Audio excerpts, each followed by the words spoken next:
आमिया साहिबा, योम आज़ादी हम मना रहे हैं। 79 ईयर्स हो गए, पाकिस्तान तरक्की नहीं कर पाया, ग्रो नहीं कर पाया। आप मुस्तकबिल का हाल तो बताती हैं, माजी में कहाँ कहाँ हमसे गलतियाँ हुई और कौन सी ऐसी शख्सियात थी, अगर आपने उनकी प्रोफाइलिंग की, उनकी प्रोफाइल आपने पढ़ी हो, जो होती तो शायद आज का पाकिस्तान जो है कुछ मुख्तलिफ होता।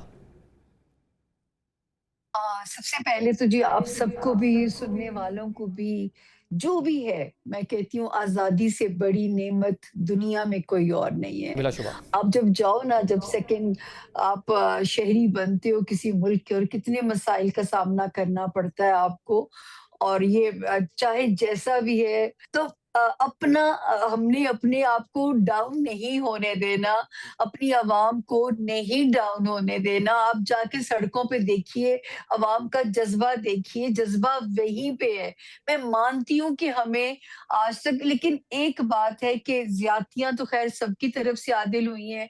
मेरा तज्जिया करने का क्योंकि मेरे मामलात नहीं है, लेकिन सितारों की जुबान से अगर मैं पढ़ती हूँ, तो मैं कब से एक बात कहती थी कि 2025 के सेकंड हाफ से वो टाइम शुरू हो जाएगा जब पाकिस्तान सुपर पावर्स का लाडला होगा, मजबूरी बन जाएगा मुल्कों की। मैं मानती हूँ कि अभी हम अपने अंदर एक इंतशार का शिकार हैं, वो भी अभी आगे आप जब पूछोगे तो मैं आपको, अल्लाह मेरी उन नहीं, तारीखों की भी यहाँ अल्लाह पर मैं पाक आपको आपकी इज्जत रख एक लें। प्रेडिक्शन जो है वो हमें भी याद है। साल 2024 के आखिर में हमने जो है एक प्रोग्राम किया था कि आने वाला साल कैसा होगा, तो आपने कहा था मई का जी महीना जी। पाकिस्तान के लिए कह लें कि ऐसा होगा कि मेरे पास अल्फाज नहीं है कि मैं आपको बयान कर पाऊँ कि क्या होगा पाकिस्तान के साथ। पाकिस्तान एक रॉकेट की तरह ऊपर जाता हुआ नजर आ रहा था आपको, और प्रेडिक्शन आपकी सच साबित हुई।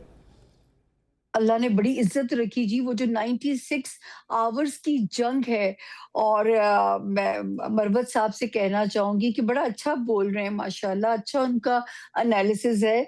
लेकिन उस वक्त की जंग अगर ना जीते तो कहाँ पे आज खड़े होते। तो आप सोचिए कि उस जंग ने, इस 96 आवर्स की जंग ने इस मुल्क का मकाम बुलंद कर दिया। अब जो टाइम शुरू हो रहा है आदिल साहब, ये जो इस सेकंड हाफ से, यहाँ से जो शुरू होने वाले 2 साल हैं, मेरे रब ने चाहा तो मैंने ये प्रेडिक्शन, मैं तो सिर्फ टाइमलाइन, मेरे पास बहुत महदूद सा इंसानी अंदाज़ों का इल्म है, गैब का इल्म सिर्फ अल्लाह ताला की ज़ात के बिलाशुबा। पास है। तो ये जो अब 2 साल शुरू होंगे, मुझे अल्लाह से इतनी उम्मीद है, इस मुल्क में इन्वेस्टमेंट भी आएगी, इस मुल्क में इन्वेस्टर्स भी आएँगे, क्योंकि ये मेरी भी नहीं है, मैं तो टाइमलाइन दे रही हूँ। ये तो अल्लाह के वलियों की प्रेडिक्शन है। इस पे एक जो हम बात करते हैं मरु साहब, बानी जो है बानी पाकिस्तान मोहम्मद अली जिन्ना साहब, वो एक प्रॉपर रोड मैप देकर गए थे, उनके खिताबात मौजूद थे, लेकिन उनको शायद उस पर हम चले नहीं, उनको हमने इग्नोर कर दिया, जो जहाँ से मसाइल का आगाज़ हुआ। मेरी ज़ाती राय में कायद आज़म के बाद पाकिस्तान को ऐसी सियासी शख्सियत नसीब नहीं हुई जो इस निज़ाम का किबला दुरुस्त कर सके। Very true. कायद आज़म की नसीहतें और उनकी हिदायत, फिर सन 1973 का मुश्तरका अवामी इमरानी मुआहदे के तहत बना हुआ आइन कब हमने फॉलो किया है। और जब भी वक्त आ जाता है तो हम आइन को जो है रुसवा भी कर देते हैं, पामाल भी कर देते हैं, और एहसास भी नहीं होता है। बाज़ औक़ात मिलिट्री करती है, जब मार्शल आ जाता है, बाज़ औक़ात मुकन्ना खुद कर लेती है।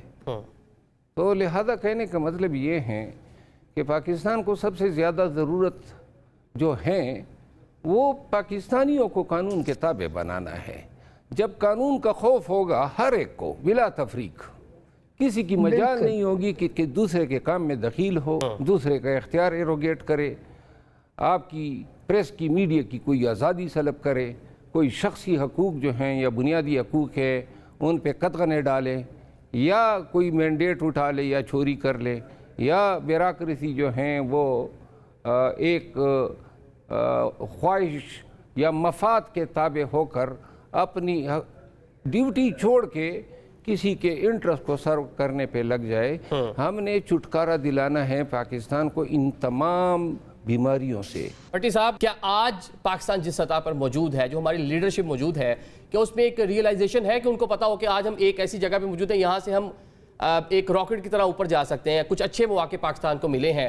جو پولیٹیکل لیڈرشپ ہے وہ اپنی جو کہہ لیں کہ اپنا جو پولیٹیکل کیپٹل ہے اس کی قربانی دے, کوئی لیڈر اپنی انا کی قربانی دے, تو دس از دی ٹائم کہ لیڈرشپ کو ایسا کرنا ہوگا. یہ لیڈر نہیں ہے نہ یہ رہنما ہے.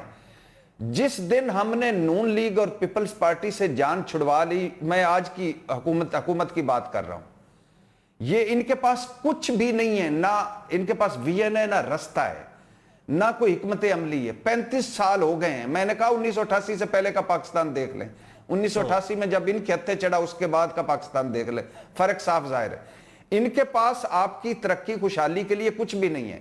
یہ پنجاب, بھارتی پنجاب والے نے 11 ارب کا اس نے وہ توانائی گھر, بجلی گھر خریدا, وہ پلانٹ خریدا اور پوری بجلی دے دی. اور ادھر ہماری ہاں خریدا ہے جہاز, 11 ارب کا جہاز خرید لیا. یہ ہے, یہ سرحد ہے نا درمیان میں باریک سی لائن.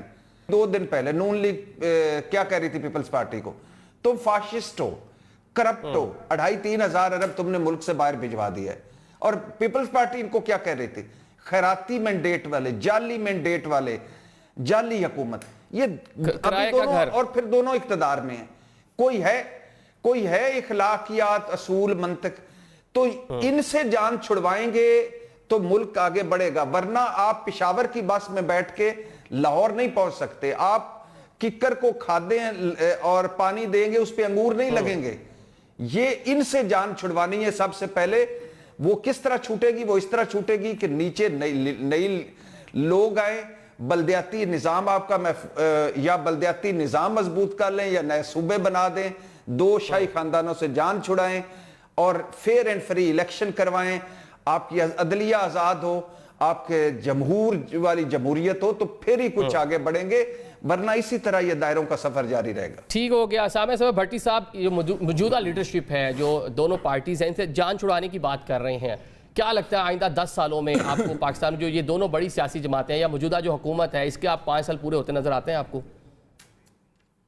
عادل, اگر آپ لوگوں کو نئے سال کی پریڈکشنز یاد کسی کو ہوں, کیونکہ آپ کے ساتھ بھی پروگرام کیا تھا, تو اس سال میں نے ایک تو جنگوں کی پریڈکشن کی تھی, جب سیٹرن ایک ستارہ ہے جس نے پوزیشن بدلنی تھی, اور ایک میں نے کیا تھا کہ یہ سیاست دانوں نے اگر اپنا یہ روایتی طرز سیاست نہ بدلا تو یہ وہ ٹائم شروع ہو جائے گا 2026 کے سیکنڈ ہاف سے, جو کہ اس ملک بساط جو ہے سسٹم کی لپیٹی جا سکتی ہے. یہ ٹائم شروع ہو گیا ہے 27 جولائی سے. اس کے کیونکہ میں ٹائم فریم نکال سکتی ہوتی ہوں. ہو سکتا ہے اگر ایکٹیو چیزیں ہوئی تو ہو سکتا ہے آپ لوگوں کو 11 دسمبر سے پہلے چیزوں کی سمجھ لگ جائے before end of this year. لیکن اب یہ ستارہ آ چکا ہے اور یہ کیا کرتا ہے, ایک سسٹم کو بند کرتا ہے, نئے سسٹم کی بگننگ کرتا ہے. اس کی بیس پہ میں نے یہ پریڈکشن کی تھی کہ اس ملک میں مجھے یکساں نظام کی تبدیلی نظر اور سمجھ آتی ہے ستاروں کی روشنی میں. مجھے نہیں پتا اس سسٹم کا کیا نام ہے, پارلیمانی نظام تو میں کہتی ہوں اس ملک میں اس لیے نہیں چل سکتا.